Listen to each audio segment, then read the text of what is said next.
ഏത് തരത്തിലേക്ക് P V അൻവറിനെ അനുനയിപ്പിക്കാൻ കഴിയുമെന്നുള്ളതാണ് പാർട്ടി ഈ ഘട്ടത്തിൽ കരുതുന്നത്. പി വി അൻവറിനെ കൂടി ഒരുമിച്ച് നിർത്തിക്കൊണ്ട് പോവുക എന്നുള്ളതാണോ? UDF പ്രവേശം എന്നത് തൽക്കാലത്തേക്ക് സാധ്യമാക്കി കൊടുത്തുകൊണ്ട് ഇവിടെ ആര്യാടൻ ഷൗക്കത്ത് മത്സരിക്കട്ടെ എന്നതിലേക്ക്. പക്ഷെ അതിൽ വിജയസാധ്യതയുടെ കാര്യത്തിലൊക്കെ പി വി അൻവർ സംശയം പ്രകടിപ്പിക്കുന്നുണ്ടായിരുന്നല്ലോ. ആര്യാടൻ ഷൗക്കത്ത് മത്സരിച്ചാൽ ജയിക്കുമോ എന്നുള്ളത്, ജയം ആണ് പ്രധാനമെന്ന് അദ്ദേഹം എടുത്തു പറയുന്നുണ്ടായിരുന്നല്ലോ. നിതിൻ,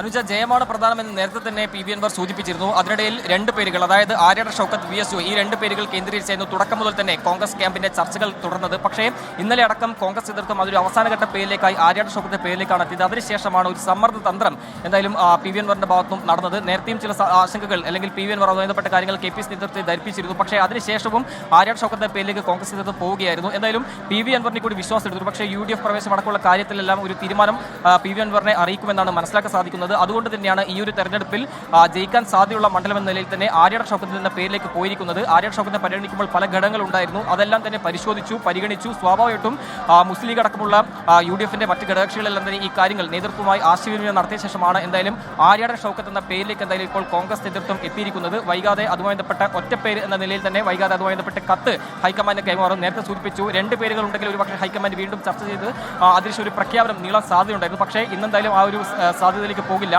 നമ്മൾ മനസ്സിലാക്കുന്ന പ്രകാരമാണെങ്കിൽ VSUയെ ഇതുമായി ബന്ധപ്പെട്ട കാര്യങ്ങൾ അറിയിച്ചിട്ടുണ്ടെന്നാണ് അറിയാൻ സാധിക്കുന്നത്. എന്തായാലും ഹൈക്കമാൻഡിന്റെ ഭാഗത്തും വൈകാതെ ഒരു പ്രഖ്യാപനത്തിൽ പ്രതീക്ഷ, ഒരുപക്ഷേ ഇന്ന് രാത്രിയോട് തന്നെ ആ പ്രഖ്യാപനം പ്രതീക്ഷിക്കുന്നുണ്ട്. എന്തായാലും ആര്യാടൻ ഷൗക്കത്ത് എന്ന പേരിലേക്ക് തന്നെയാണ് എത്തിയിരിക്കുന്നത്. ആ ഒരു സാഹചര്യത്തിൽ ഇന്ന് എറണാകുളത്ത് KPC അധ്യക്ഷനും UDF കൺവീനറും അതോടൊപ്പം തന്നെ പ്രതിപക്ഷ നേതാവ് കൂടാതെ AP അനിൽകുമാർ, PC വിഷ്ണു ഉൾപ്പെടെ നേതാക്കളുമായി മണിക്കൂറുകൾ നീണ്ട ചർച്ച നടത്തിയിരുന്നു. ഈ ചർച്ചയിലടക്കം UDF നേതാക്കളുമായി ആശയവിനിമയം നടത്തിയ ശേഷമാണ് ഇപ്പോൾ ആര്യാടൻ ഷൗക്കത്ത് എന്ന പേരിലേക്ക് ഇപ്പോൾ എന്തായാലും എത്തിയിരിക്കുന്നത്. വൈകാതെ ഒരു പ്രഖ്യാപനം പ്രതീക്ഷിക്കുന്നുണ്ട്. അതുമായി ബന്ധപ്പെട്ട കത്ത് അല്പസമയത്തിനും തന്നെ ഹൈക്കമാൻഡിന് കൈമാറുമെന്നാണ് കോൺഗ്രസ് നേതാക്കൾ ഈ ഘട്ടത്തിൽ നൽകിയിരിക്കുന്ന വിവരം.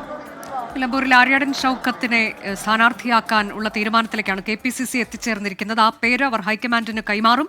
വൈകുന്നേരത്തോടെ ഔദ്യോഗിക പ്രഖ്യാപനം ഉണ്ടാകുമെന്നുള്ളതാണ്. ഒരു പേര് തന്നെയാണ് ഇതിൽ പ്രധാനമായും ചർച്ചയ്ക്ക് വന്നത് എന്നതാണ്. അത് ആര്യാടൻ ഷൗക്കത്തിന്റെ പേരാണ്. പി വി അൻവറിന്റെ എതിർപ്പ് മറികടന്നുകൊണ്ട് ആര്യാടൻ ഷൗക്കത്തിനെ സ്ഥാനാർത്ഥിയാക്കുന്നതിലേക്ക് UDF പോവുകയാണ് എന്നതാണ്. എന്നാൽ അദ്ദേഹത്തെ കൂടി വിശ്വാസത്തിലെടുക്കാനുള്ള ശ്രമം കൂടി മറ്റൊരു വഴിയിൽ നടക്കും എന്നുള്ള വിവരമാണ് നിതിൻ അംബുജൻ നൽകിയത്. വൈകിട്ടോടെ തന്നെ ആര്യാടൻ ഷൗക്കത്തിന്റെ പേര് പ്രഖ്യാപിക്കും.